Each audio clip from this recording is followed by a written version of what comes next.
यीशु नाम,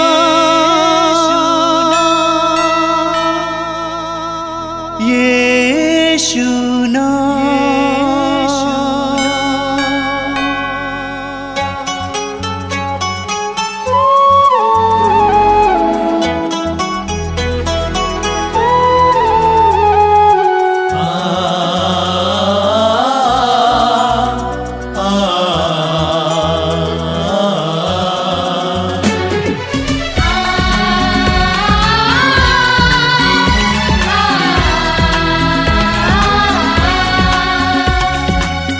पूरब से पश्चिम तक, उत्तर से दक्षिण तक, पूरब से पश्चिम तक, उत्तर से दक्षिण तक, गूंजे गूंजे यीशु नाम, यीशु नाम। पूरब से पश्चिम तक, उत्तर से दक्षिण तक, गूंजे गूंजे यीशु नाम, यीशु नाम।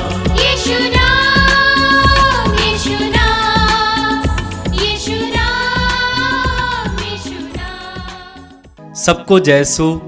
मातृधाम सत्संग में आप सभी का हार्दिक स्वागत है। प्रभु आप सभी को बहुत आशीष और कृपा प्रदान करें। वचन में हम पढ़ते हैं नहम्याह के ग्रंथ अध्याय 8 वाक्य 10 में वचन कहता है, प्रभु के आनंद में तुम्हारा बल है। जी हाँ, प्रभु के आनंद में ही हमारा बल है। निराशा शैतान का हथियार है और उस हथियार को चलाकर शैतान हमें गिराना चाहता है, हमें निराश करना चाहता है, हमें हतोत्साहित कर देना चाहता है ताकि हम निराश होकर बैठ जाएं, आगे ना बढ़ पाएं। लेकिन वचन कहता है प्रभु का आनंद ही तुम्हारा बल है। हम प्रभु के आनंद से ओतप्रोत होकर आगे बढ़ेंगे। स्थिति चाहे कैसी भी हो, परिस्थिति चाहे कैसी भी हो, कुछ भी होता रहे, प्रभु का आनंद हमारा बल होना चाहिए। इसलिए हमें क्या करना है? प्रभु पर भरोसा रख के आनंद के साथ प्रभु की स्तुति और प्रभु की आराधना करनी है।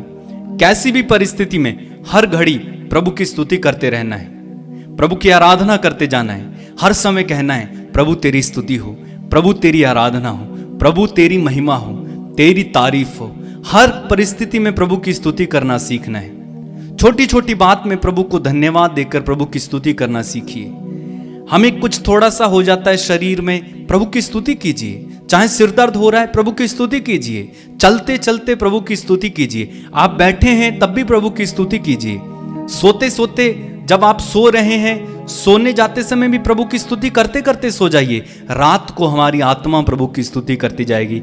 आप पढ़ेंगे वचन में हबक्कुक नबी के ग्रंथ अध्याय 3 वाक्य संख्या 17 में, वहां पर वचन हमें बताता है, अंजीर के पेड़ में कलियां नहीं खिलती, दाखबारियां नहीं फलती, जैतून की फसल निराश करती है, खेतों में अनाज नहीं है, भेड़ बकरियों की संख्या कम होती गई है और बाड़ों में गाय बैल नहीं रहे। तब भी मैं प्रभु के कारण प्रसन्न होऊंगा, अपने उद्धारक ईश्वर के कारण आनंद मनाऊंगा। जी हां, हबक्कुक कहते हैं चाहे कुछ भी हो जाए, पेड़ में कलियां ना खिलें, दाखबारियां फल ना दें, जैतून की फसल निराश करे, खेतों में अनाज ना हो, भेड़ बकरियों की संख्या कम हो जाए, लेकिन तब भी मैं अपने उद्धारक ईश्वर में आनंद मनाऊंगा। यह हम सभी को करना है। चाहे कुछ भी हो, हम प्रभु में आनंद रहेंगे, आनंद मनाएंगे, क्योंकि प्रभु का आनंद ही हमारा बल है। हमें किस समय सुंदर गीत गाएंगे, तारीफ करने से, महिमा करने से आनंद मिलता है, आनंद मिलता है। मेरे साथ गीत में शामिल हो जाना, मिलकर गाइए, प्रभु की स्तुति कीजिए। परिस्थितियों को छोड़िए, अन्य सभी बातों को छोड़िए। जब आप प्रभु की स्तुति करना सीख जाएंगे, हमारे जीवन में प्रभु बहुत सारे चिन्ह और चमत्कार करेंगे। आइए एक साथ मिलकर हम गाएंगे।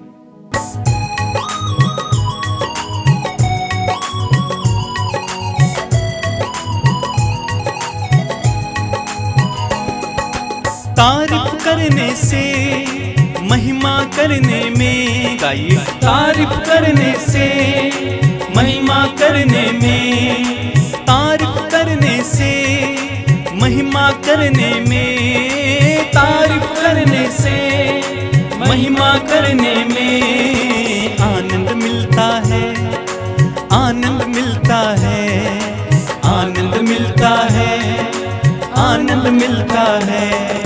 तारीफ करने से, महिमा करने में, गाइए तारीफ करने से, महिमा करने में, तारीफ करने से, महिमा करने में, गाइए तारीफ करने से, महिमा करने में आनंद मिलता है, आनंद मिलता है, आनंद मिलता है, आनंद मिलता है। सच्चे दिल से हम जब महिमा करते हैं, सच है मसीह यीशु से हम बातें करते हैं। सच्चे दिल से हम जब महिमा करते हैं, सच है मसीह यीशु से हम बातें करते हैं। रूह में भरने से, खुदा से बातें करने में, रूह में भरने से, खुदा से बातें करने में आनंद मिलता है, आनंद मिलता है, गाइए आनंद मिलता है, आनंद मिलता है। तारीफ करने से, महिमा करने में, गाइए तारीफ करने से, महिमा करने में, तारीफ करने से, महिमा करने में, तारीफ करने से, महिमा कर। तालियां बजाते हुए आनंद मिलता है, आनंद मिलता है, आनंद मिलता है, आनंद मिलता है। और खुशबू तू है सुंदर मेरे जो रूबरू, पर नजर नहीं आता है कैसा गुप्त तू। खुशबू तू है सुंदर मेरे जो रूबरू, पर नजर नहीं आता है कैसा गुप्त तू। उसे दिल में बसाने से, उसके घर जाने में, उस दिल में बसाने से, उसके घर जाने में आनंद मिलता है, आनंद मिलता है, आनंद मिलता है, आनंद मिलता है। तारीफ करने से, महिमा करने में, गाइए तारीफ करने से, महिमा करने में, तारीफ करने से, महिमा करने में, तारीफ करने से, महिमा कर। जोरदार तालियां बजाते हुए आनंद मिलता है, आनंद मिलता है, आनंद मिलता है, आनंद मिलता है। ताली मिलके बजाओ आज, महिमा उसकी गाओ आज, ताली मिलके बजाओ आज, महिमा उसकी गाओ आज। जो जानते नहीं उसको, उनको ये बतलाओ आज, जो जानते नहीं उसको, उनको ये बतलाओ आज। फिर साज बजाने से और मिलकर गाने में, साज बजाने से और मिलकर आनंद मिलता है, आनंद मिलता है, आनंद मिलता है, आनंद मिलता है, आनंद मिलता है। तारीफ करने से, महिमा करने में, गाइए तारीफ करने से, महिमा करने में, महिमा करने में, ओ तारीफ करने से, महिमा करने में, तारीफ करने से, महिमा करने में आनंद मिलता है, आनंद मिलता है, गाइए आनंद मिलता है, आनंद मिलता। और एक बार मिलके तारीफ करने से, महिमा करने में, तारीफ करने, अपनी आंखें बंद रखिए और गाइए महिमा करने में, हो तारीफ करने से, महिमा करने में, तारीफ करने से, महिमा करने में आनंद मिलता है, आनंद मिलता है, आनंद मिलता है, आनंद मिलता है। हालेलुया, हालेलुया, गाइए हालेलुया, हालेलुया, ताली बजा के हालेलुया, हालेलुया, हालेलुया। जोरदार ताली बजाते हुए प्रभु की स्तुति और आराधना। Hallelujah hallelujah hallelujah hallelujah. बोलो हालेलुया हालेलुया हालेलुया हालेलुया। बंधन तोड़ो प्यारे यीशु, बंधन तोड़ो प्यारे यीशु, आशीष दे दो प्यारे यीशु, गाइए आशीष दे दो प्यारे। तालियां बजाते हुए hallelujah hallelujah hallelujah hallelujah hallelujah hallelujah. बार बार गाते जाइए। Hallelujah hallelujah hallelujah hallelujah. बोलो हालेलुया हालेलुया। बंधन तोड़ो बंधन तोड़ो प्यारे यीशु, बंधन तोड़ो प्यारे Yeshu. Hallelujah hallelujah hallelujah hallelujah hallelujah. बोलो हालेलुया हालेलुया हालेलुया हालेलुया। अपने हाथों को उठा के प्रभु की स्तुति और आराधना करते जाइए। Hallelujah hallelujah hallelujah hallelujah hallelujah hallelujah hallelujah hallelujah hallelujah हालेलुया। आनंद से भरिए, प्रभु स्पर्श कीजिए, स्पर्श कीजिए, स्पर्श कीजिए। हालेलुया hallelujah hallelujah hallelujah hallelujah hallelujah hallelujah hallelujah hallelujah हालेलुया। प्रभु ईश्वर मेरा बल है, प्रभु ईश्वर मेरा बल है। हालेलुया हालेलुया हालेलुया हालेलुया हालेलुया। प्रभु ईश्वर मेरा बल है, मेरा सहायक, मेरा उद्धार करता, तेरी आराधना। हालेलुया हालेलुया हालेलुया हालेलुया। यीशु के नाम से सारे बंधन खुल जाएं। Hallelujah hallelujah hallelujah hallelujah hallelujah hallelujah hallelujah hallelujah hallelujah hallelujah hallelujah hallelujah hallelujah hallelujah hallelujah hallelujah hallelujah hallelujah hallelujah. पवित्र आत्मा की उपस्थिति में रहिए। हमने प्रभु की स्तुति की है, आराधना की है। अपने हृदय और मन को इस समय प्रभु की ओर उठाइए, आंखें बंद रखिए। इस सत्संग में पवित्र वचनों को सुनने के लिए, प्रभु के स्पर्श को पाने के लिए अपने आप को तैयार कीजिए। अपने मन और हृदय में जो नकारात्मक बातें हैं, नकारात्मक सोच है, उसको दूर कीजिए। विश्वास के प्रकाश को आपके मन में समय प्रवेश करने दीजिए। अविश्वास के अंधेरे को मिटने दीजिए। पवित्र आत्मा की गर्मी आपके हृदय में समय प्रवेश करे। आपके ठंडापन को मिटने दीजिए। नकारात्मक बातों को हटने दीजिए और सकारात्मक बातों को आने दीजिए। प्रभु ने कहा तुम्हारा शोक आनंद में बदल जाएगा। अपने शोक को प्रभु के हाथ में समय दीजिए।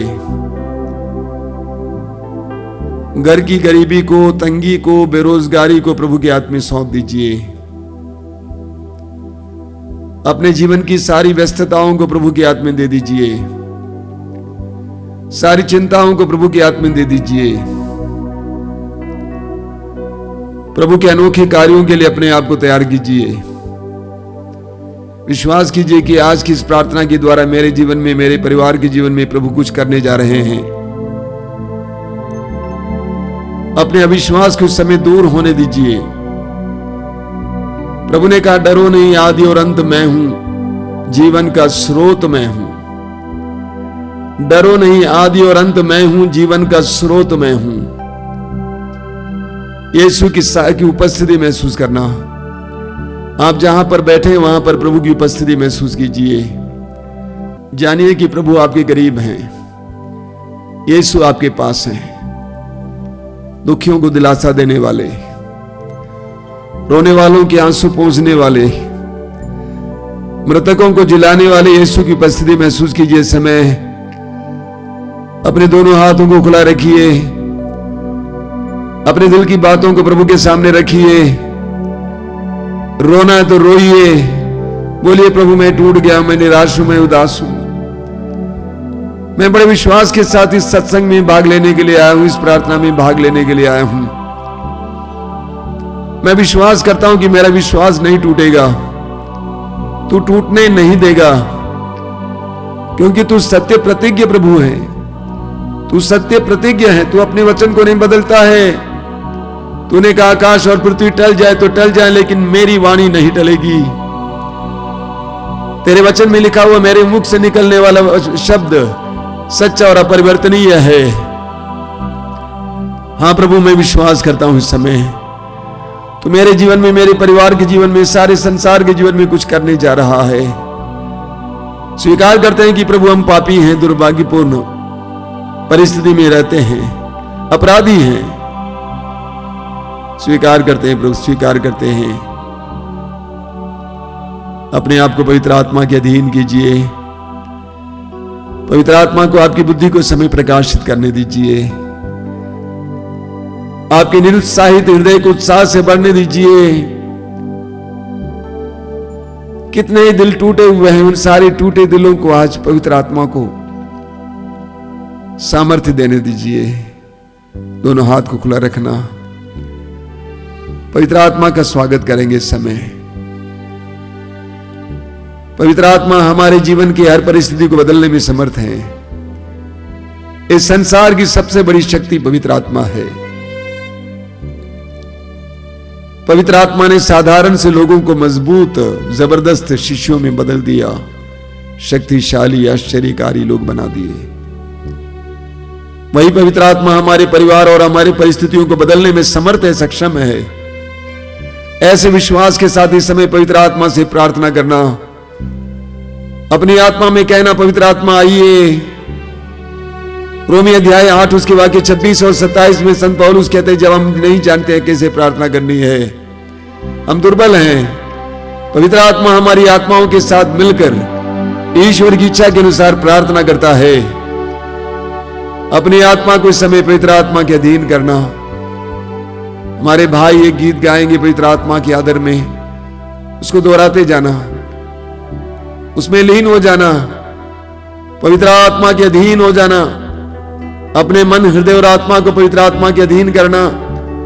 अपने शरीर को, इंद्रियों को पवित्र आत्मा के अधीन करना।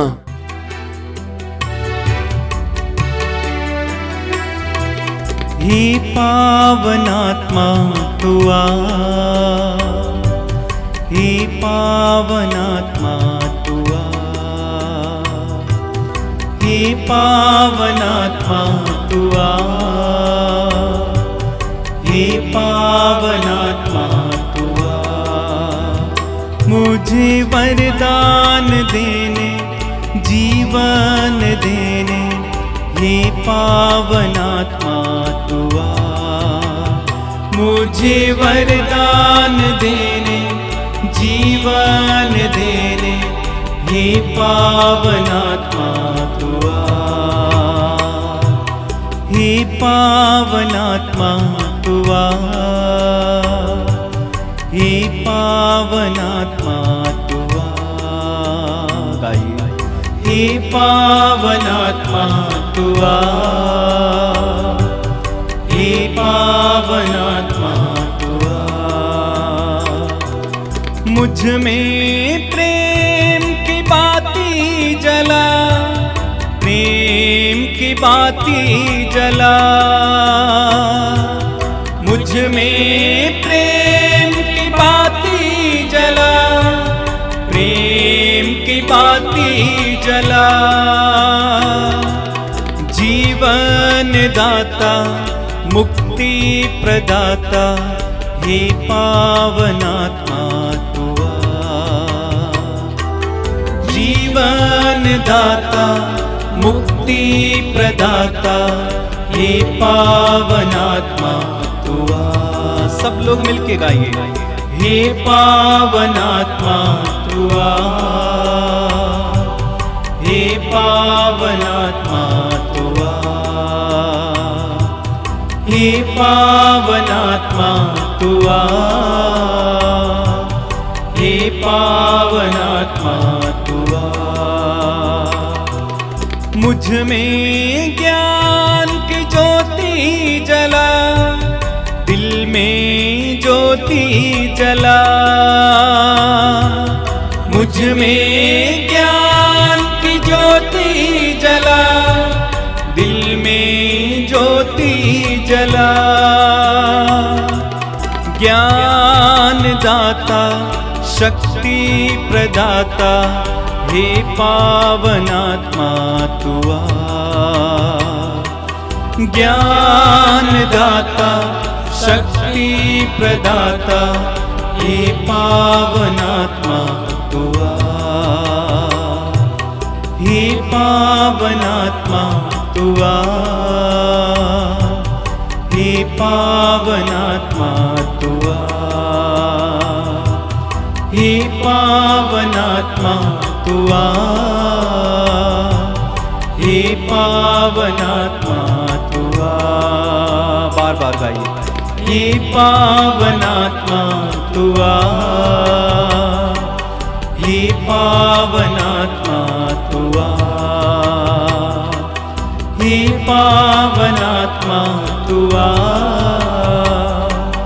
हे पावनात्मा तू आ।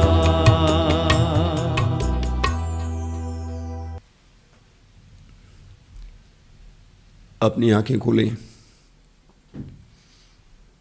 मेरे प्रिय भाई और बहनों, सबसे पहले मैं आपको बधाई देना चाहता हूं कि आप इस कार्यक्रम में हमारे साथ जुड़े हुए हैं। न केवल इस कार्यक्रम में बल्कि सभी प्रार्थना के कार्यक्रमों में आप जुड़े हुए हैं। बड़ी खुशी है कि प्रतिदिन की करुणामाला में कम से कम 5,000 लोग हमारे साथ मिलकर प्रार्थना करते हैं। 5,000 मोबाइल्स खुलते हैं, इसका मतलब है मैं सोचता हूँ कम से कम 10-15 हज़ार लोग मिलकर हम प्रार्थना करते हैं। बहुत बड़ी शक्ति है। जारी रखिए, बनाए रखिए। रात की आराधना में भी मैं देखता हूँ कि काफ़ी लोग हमारे साथ जुड़े हुए हैं। कम से कम 3-3.5 हज़ार लोग जुड़े हुए हैं, यानी 8-10 हज़ार लोग जुड़े हुए हैं। आज के इस माहौल में हमारे पास एक ही शस्त्र है, वो शस्त्र है प्रार्थना। उसको इस्तेमाल कीजिए। पारिवारिक प्रार्थना को मजबूत कीजिए, व्यक्तिगत प्रार्थना को मजबूत कीजिए। बार बार मैं आपसे कहता हूं, आज वह कल मैं। इसीलिए वर्तमान परिस्थिति में हर विश्वासी को प्रार्थना बढ़ानी है। व्यक्तिगत रूप से प्रार्थना कीजिए। समय मिलेगा, काम करते समय, चलते फिरते समय प्रभु का नाम लीजिए। सबको समर्पित कीजिए। परिवार के लोगों को, सारे संसार के लोगों को समर्पित कीजिए। प्रार्थना में एक दूसरे की मदद कीजिए, सपोर्ट कीजिए। तो ये प्रार्थना का समय है। प्रार्थना बनाए रखें, जारी रखें। सबको जय यीशु। मेरे प्रिय भाई और बहनों, मैं आपको याद दिलाता हूं 2 साल पहले या 1.5 साल पहले ये संसार बड़ी तेजी से दौड़ रहा था। तीव्र गति से सब कोई दौड़ रहे थे, सभी बहुत फास्ट थे। हर एक क्षेत्र में सभी लोग बड़े तीव्र गति से जा रहे थे, चाहे वो विज्ञान का क्षेत्र हो, हर एक क्षेत्र में। लेकिन अचानक 1.5 साल पहले सब कुछ रुक गया, सब कोई स्तब्ध हो गए। महामारी ने सारी तीव्र गति को बंद कर दिया। फिर से पिकअप हुआ। अक्टूबर नवंबर से हम लोग फिर गति पकड़ने लगे। फिर अब सभी रुक गए। ये न केवल बाहर की बात है बल्कि अंदर की बात भी है। हमारे अंदर भी ये गति धीमी हो गई है। कई लोग बहुत उदास हो गए हैं क्योंकि बहुत ज्यादा अनिश्चितता बनी हुई है, अनसर्टेनिटी, कि कल क्या होगा कोई नहीं जानता, हमारा क्या होगा कोई नहीं जानता। छात्र छात्राएं तो और ज्यादा शिथिल हो गए हैं, पढ़ने की गति कम हो गई है, आगे पढ़ने की कम इच्छा है। पढ़े तो परीक्षा नहीं है, परीक्षा है तो उसका रिजल्ट नहीं है। यानी कुल मिलाकर गति बहुत हल्की हो गई है। लोगों में एक प्रकार की नकारात्मकता आ गई है। लोग बहुत उदास हो गए हैं। जो काम शुरू करना चाहते थे सोचते नहीं यार बाद में देखा जाए। जिस काम में हाथ लगाए थे सोचते हैं अभी इतना ही काफी है। सभी लोगों ने अपनी जिंदगी की गति ही एकदम धीमी कर दी है। निराश हो गए, नेगेटिव हो गए, नकारात्मक। लेकिन हम विश्वासी ऐसा नहीं कर सकते हैं। हमारी आज की परिस्थिति इस्राएल की कुछ वर्ष पहले की परिस्थिति की तरह है। बाबुल के राजा ने इस्राएल पर आक्रमण किया, यरूशलेम पर आक्रमण किया, सोना चांदी और अनमोल चीजें ले गया, साथ ही साथ इस्राएल के अच्छे खासे लोगों को भी गुलाम बनाकर ले गए। और इस्राएल में, यरूशलेम में कुछ बूढ़े बुजुर्ग बच्चे कमजोर रह गए। सभी लोग बहुत उदास थे, निराश थे। क्या होगा हमारा? ऐसे में हम पढ़ते हैं इस्यास नबी को प्रभु भेजते हैं लोगों के पास। इस्यास नबी के ग्रंथ के अध्याय 11 उसके वाक्य 1 में हम पढ़ते हैं, इस्यास नबी लोगों के पास आता है और कहता है यश्शे के धड़ से एक टहनी निकलेगी, उसकी जड़ से अंकुर फूटेगा। यश्शे कौन है? दाऊद का पिता। दाऊद का पिता, उस गोत्र से प्रभु ने कहा कि यश्शे के धड़ से, यानी कटा हुआ पेड़ है, पेड़ कट गया, अब थोड़ा सा धड़ रह गया, जड़ रह गई है, उससे एक टहनी निकलेगी, एक अंकुर फूटेगा। हमारा ईश्वर चमत्कारी ईश्वर है। Our God is a God of surprises। हमारा ईश्वर आश्चर्य कार्य करने वाले ईश्वर है। इस्यास नबी के ग्रंथ के अध्याय 65 उसके वाक्य 17 में प्रभु कहते हैं मैं एक नए आकाश और नई पृथ्वी की सृष्टि करूंगा। मैं एक नए आकाश और एक नई पृथ्वी की सृष्टि करूंगा। हमारा ईश्वर ऐसा ईश्वर है जो सब कुछ को नया बनाने वाला ईश्वर है। मेरे प्रिय भाई और बहनों, मानव इतिहास ने पिछले सैकड़ों वर्षों में, हजारों वर्षों में अलग अलग प्रकार के इस तरह के अनुभव को देखा है। 1918 में जब स्पेनिश फ्लू नामक महामारी आई थी, कहा जाता है करीब 1 करोड़ लोग मारे गए थे। जरा सोचिए 100 साल पहले कहां अस्पताल था, कहां वेंटिलेटर था, कहां ऑक्सीजन सिलेंडर था, मर गए। लेकिन संसार आगे बढ़ा। इसलिए हम रुक नहीं सकते, हम छोड़ नहीं सकते। हम विश्वासियों को और मजबूत होने की आवश्यकता है। हमारा ईश्वर चमत्कारी ईश्वर है। Our God is a God of surprises। धड़ से नई टहनी निकालने वाला, जड़ से नई अंकुर फुटवाने वाला। विश्वास करना है। कुछ भी हो, दुख, विपत्ति, रोग, महामारी, हमारी आंतरिक शक्ति की परख है, टेस्ट है। जब दुख आ जाता है, महामारी आ जाती है, हमारी आंतरिक शक्ति की परीक्षा होती है, टेस्ट होता है। हमारे आंतरिक उद्देश्यों के टेस्ट हो जाता है। देखिए, सबसे पहले मनोवैज्ञानिक कहते हैं कि मनुष्य के अंदर सबसे बड़ी प्रवृत्ति है आत्मरक्षा की प्रवृत्ति, जिसको अंग्रेजी में कहते हैं सेल्फ प्रिजर्वेशन। सबसे बड़ा इंस्टिंक्ट, यानी अपनी जान बचाने की शक्ति। कुछ भी हो जाता है, हर इंसान अपनी जान बचाने का प्रयास करता है। इंसान क्या, जानवर, छोटी चींटियां भी, आप उसको मारने के लिए कोशिश कीजिए, वो भागेगी। तो हर प्राणी के अंदर आत्मरक्षा के लिए बहुत बड़ी तीव्र इच्छा होती है, मेहनत करती है। तो जब मृत्यु आ जाती है तो हर इंसान मृत्यु से लड़ता है। लेकिन इस दुनिया में कुछ लोग ऐसे हैं जिनके जीवन को कोई खास मकसद नहीं है, खास उद्देश्य नहीं है। वे लोग आसानी से जीने की इच्छा को त्याग देते हैं और दम तोड़ देते हैं। जिनका कोई खास उद्देश्य नहीं होता है, जल्दी दम तोड़ देते हैं।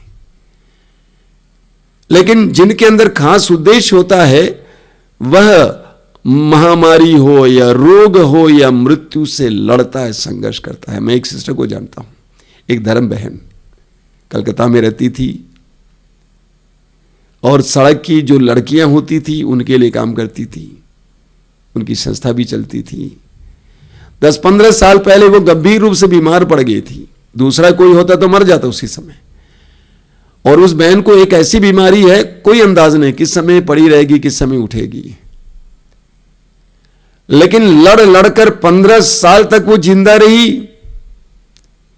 वो उस घर पे रही, वहां पे लड़कियां रखी जाती थी, अन्य लोग काम करते थे। लेकिन ये बहन मात्र एक सपोर्ट थी, समर्थन था और लोगों के लिए एक प्रेरणा थी, समझाती थी, डायरेक्शन देती थी।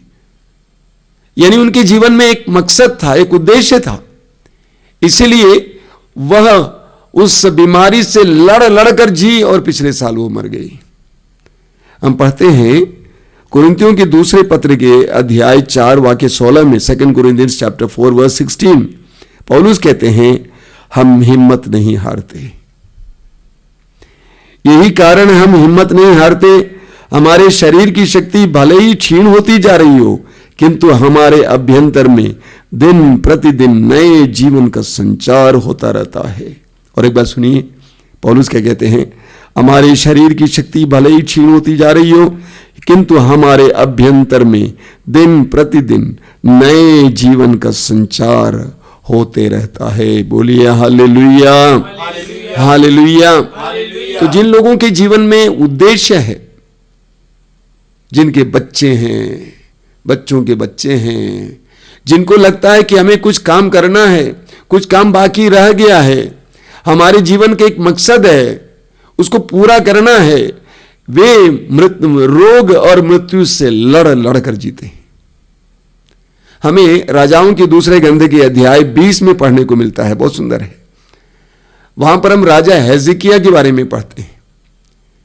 राजा हेजेकिया ईश्वर की दृष्टि में अच्छा राजा था, इस्राएल का राजा, ईश्वर की इच्छाओं की पूर्ति करता था।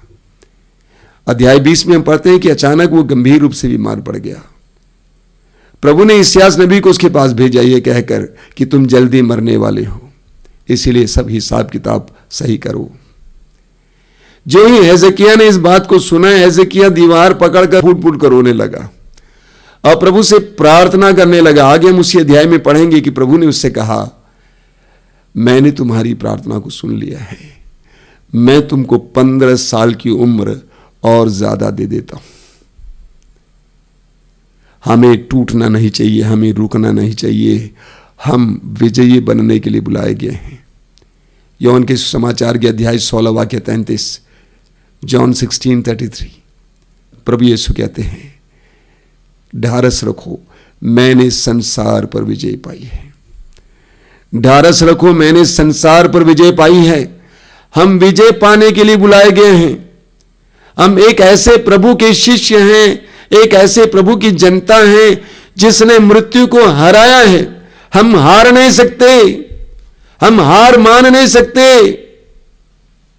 आज से 10 साल पहले 2011 में मैं अपने पुरोहिताभिषेक की रजत जयंती मना रहा था और उस अवसर पर प्रभु ने मुझे एक खास संदेश दिया, बहुत जबरदस्त संदेश है।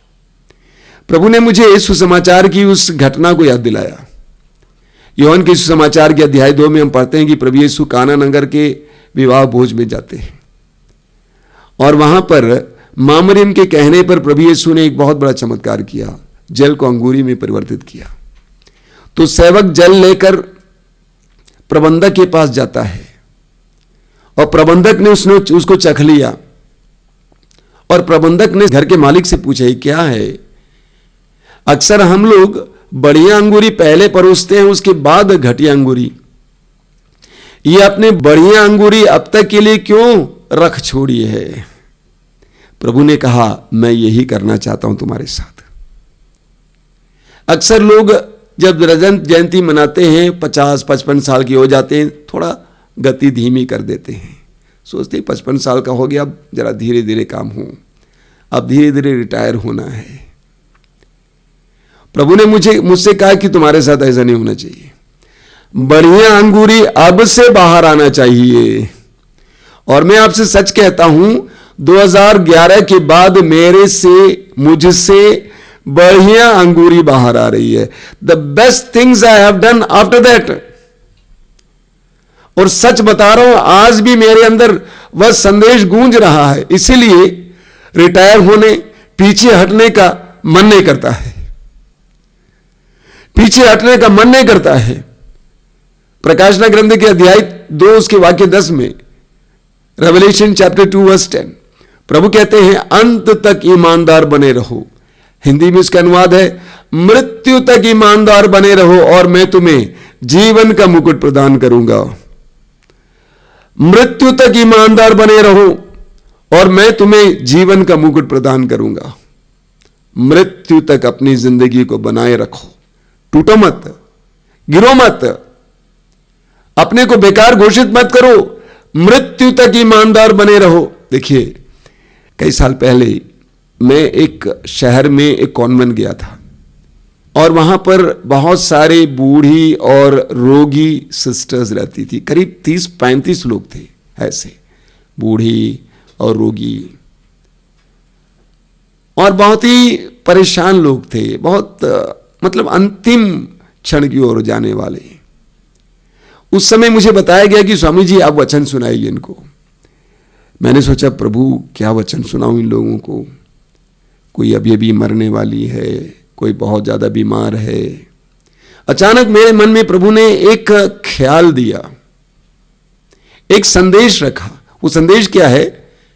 प्रभु ने कहा इनसे कहो अंत महत्वपूर्ण है और अंत ही महत्वपूर्ण है। अंत महत्वपूर्ण है और अंत ही महत्वपूर्ण है। कितनी बड़ी सच्चाई है।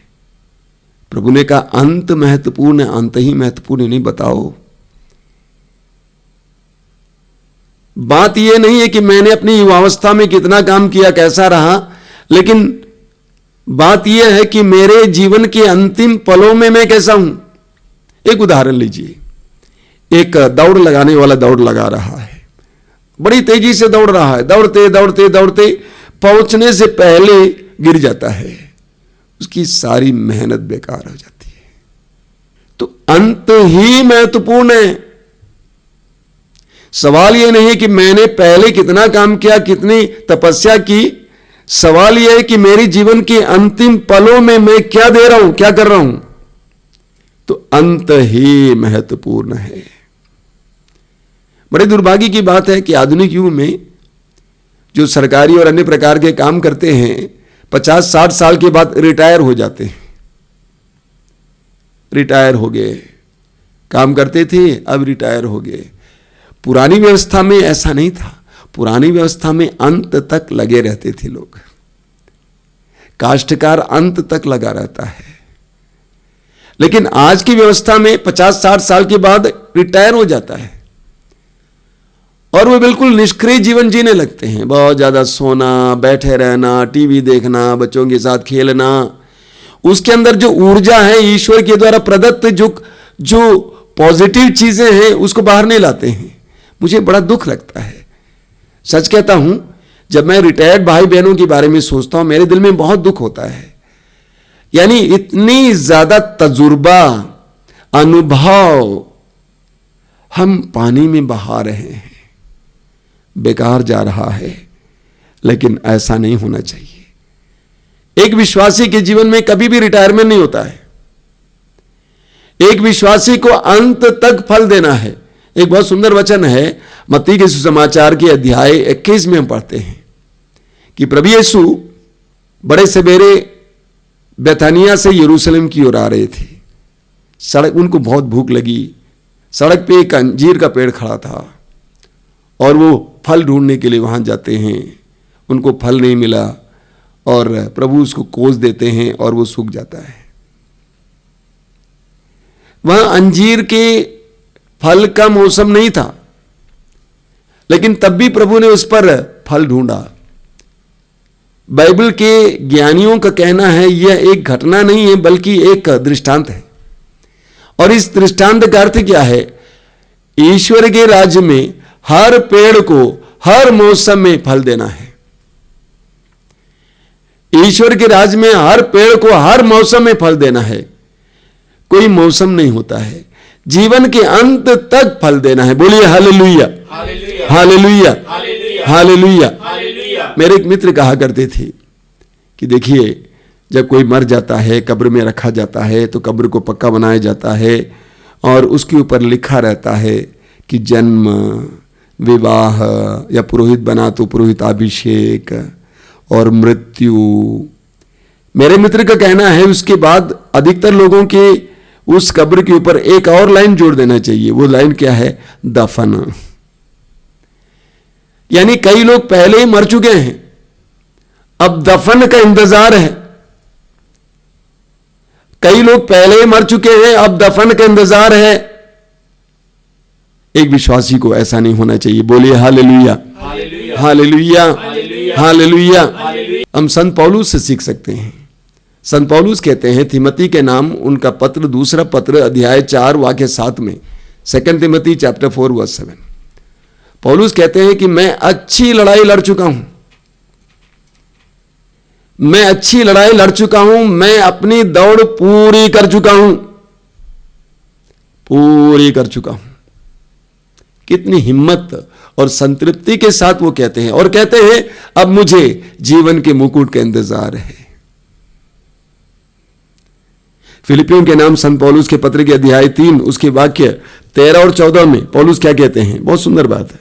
पौलुस कहते हैं, मैं इतना ही कहता हूं कि पीछे की बातें भुलाकर और आगे की बातों पर दृष्टि लगाकर मैं बड़ी उत्सुकता से अपने लक्ष्य की ओर दौड़ रहा हूं, ताकि मैं स्वर्ग में वह पुरस्कार प्राप्त कर सकूं जिसके लिए ईश्वर ने हमें ईसा मसीह में बुलाया है।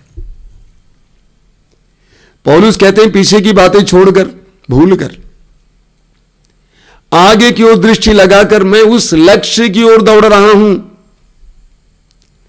मैं उस लक्ष्य की ओर दौड़ रहा हूं ताकि मुझे वो पुरस्कार प्राप्त हो जो हमारे लिए लिखा हुआ है। एक विश्वासी को परिस्थिति रोक नहीं सकती, एक विश्वासी को परिस्थिति को रोकना नहीं चाहिए। संत पौलुस को कितनी यातनाएं सहनी पड़ी। एयर कंडीशन कमरे में बैठकर पौलुस नहीं लिख रहे हैं, कठिनाई से गुजर कर यातनाओं पर यातना सहते हुए पौलुस कहते हैं कि मैं आगे की ओर बढ़ रहा हूं। पिछले कई महीनों से हमारे देश के किसान भाई बहन सड़कों पे बैठे हुए हैं उस आंदोलन में। बड़े मजे की बात है, वहां पर 2-3 महीना पहले एक बुजुर्ग को दिखाया गया जो 97 साल के थे, 97 years old, 3 साल कम 100 साल वे उस आंदोलन में बैठे हुए थे। हमारे लिए एक सबक है, एक संदेश है। 97 साल का वह बुजुर्ग व्यक्ति उस ठंडी में, बारिश में, आंदोलन में अपने हक को मांगने के लिए बैठे हुए थे। अंत तक मेहनत करना। मैं एक बिशप स्वामी जी को जानता हूं जो गुजर गए। इनको कई वर्षों से मैं जानता था, वो रिटायर हो चुके थे। मैं उनसे मिलने गया। जब मिलने गया उनके कमरे में, वो 84 साल के थे उस समय, अपने कंप्यूटर के सामने बैठे हुए थे। और मैंने पूछा कि क्या लिख रहे हैं? कहा कि यह मेरी आखिरी किताब है। उन्होंने कई मोटी मोटी किताबें लिखी हैं, कह रहे हैं कि मेरी आखिरी किताब है। 84 साल की उम्र में भी वे आनंदित होकर अपने ऊर्जा और जीवन को बहा रहे हैं। हमारे धर्म समाज में एक पुरोहित थे, बुजुर्ग पुरोहित, 10-12 साल पहले मेरे कमरे के सामने आए। करीब 84-85 साल के थे। बहुत काम किए गरीबों के लिए, आसपास के 100 गांवों में उन्होंने सेल्फ हेल्प ग्रुप्स चलाया। मेरे पास आकर पूछा कि अनिल एक बात कहो मुझसे। मैंने कहा हाँ फादर बोलिए। मैं क्यों नहीं मर रहा हूं? वो कहना चाहते थे कि मैं मरना चाहता हूं, मेरी उम्र हो चुकी है, मैं क्यों नहीं मर रहा हूं? मैंने कहा स्पष्ट है फादर, क्योंकि आप में जीवन है। आप इसलिए नहीं मर रहे क्योंकि आप में जीवन है।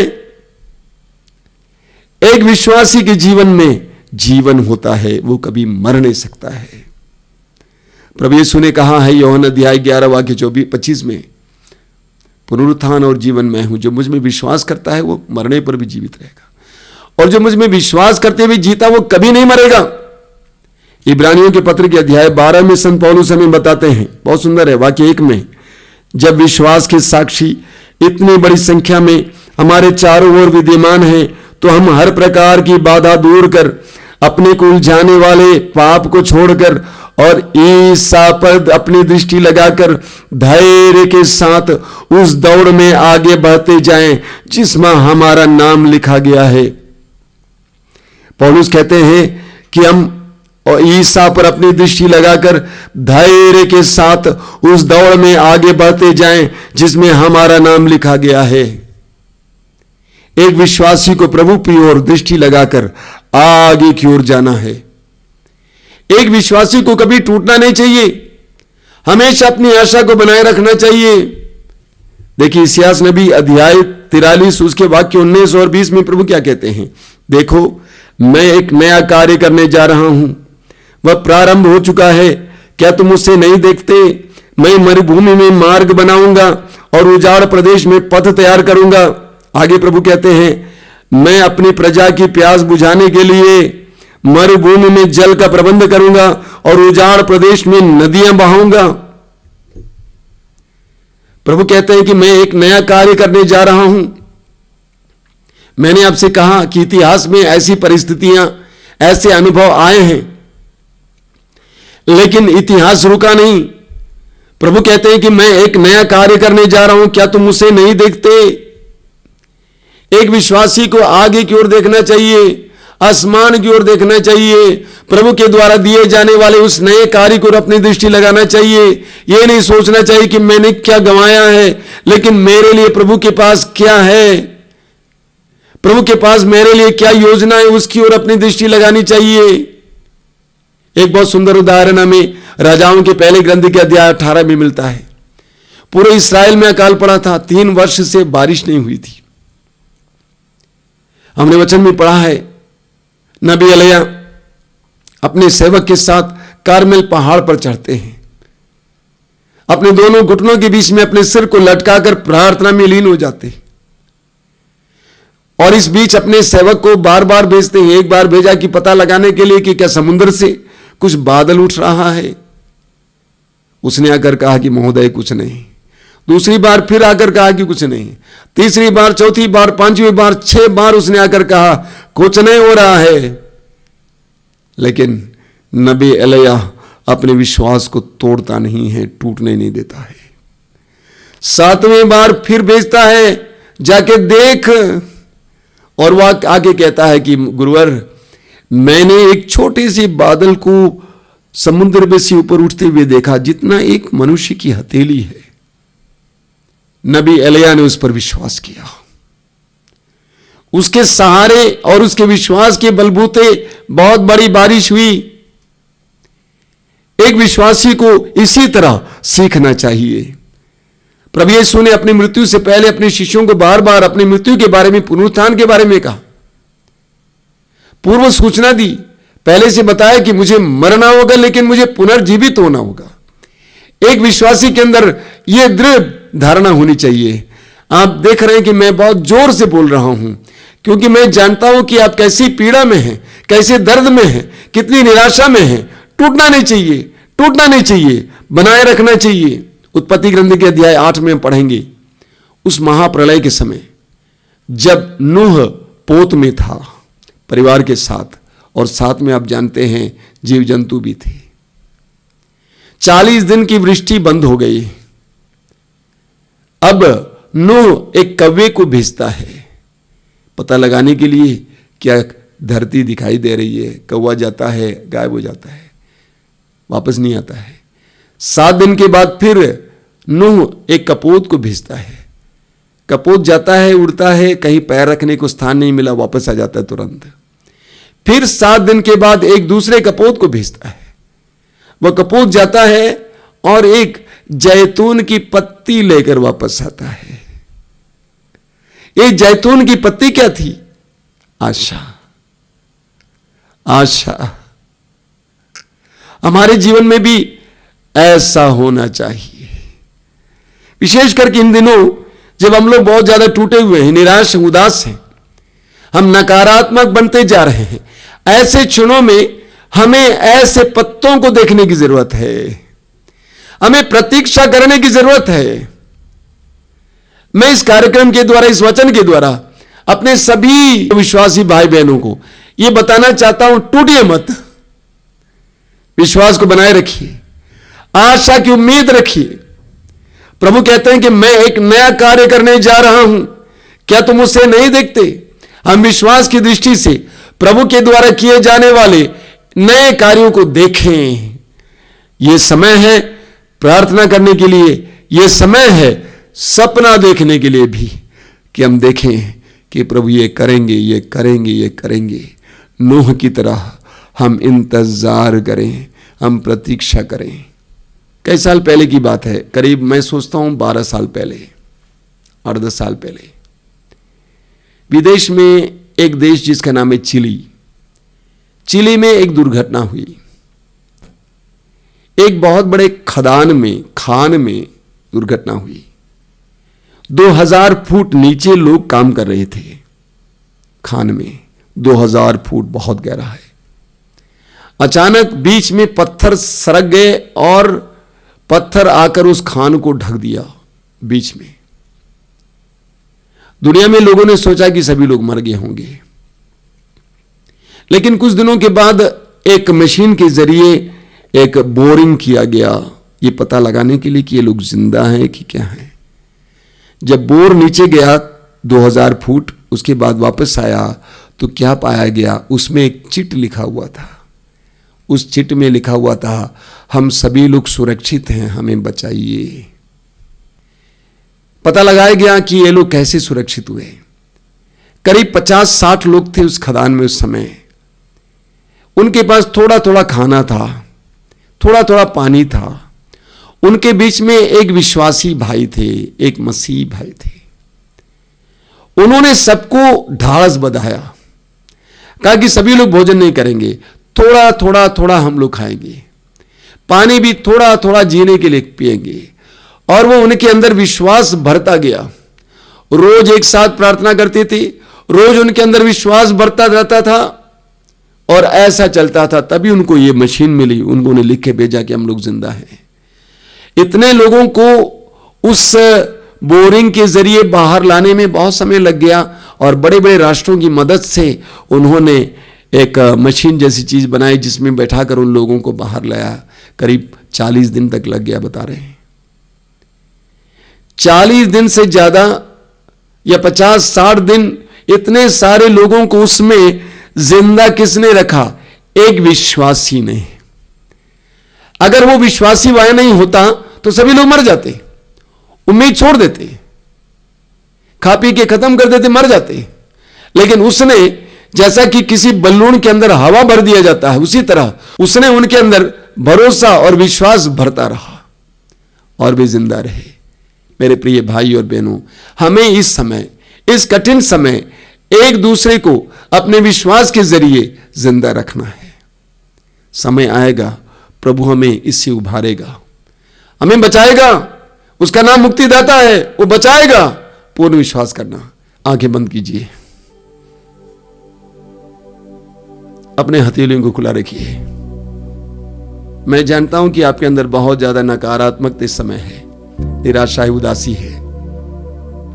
पवित्र वचन के द्वारा प्रभु ने हमें ढाढ़स बंधाया है। प्रभु ने हमसे कहा कि निराश नहीं होना, तुम्हारा जी घबराए नहीं, ईश्वर में विश्वास रखो और मुझ में भी विश्वास रखो।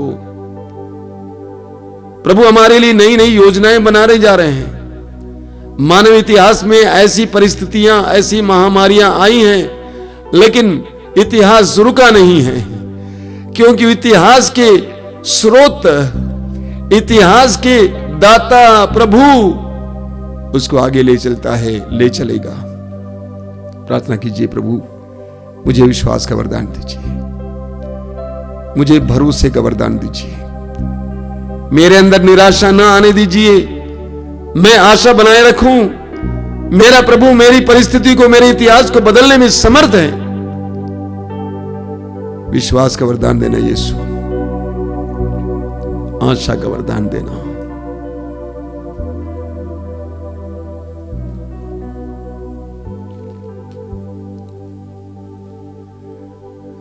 आज के आराधना में हम विशेष रूप से इसके लिए प्रार्थना करेंगे कि प्रभु हम सबको सकारात्मकता दें, विश्वास दें, भरोसा दें, आशा दें।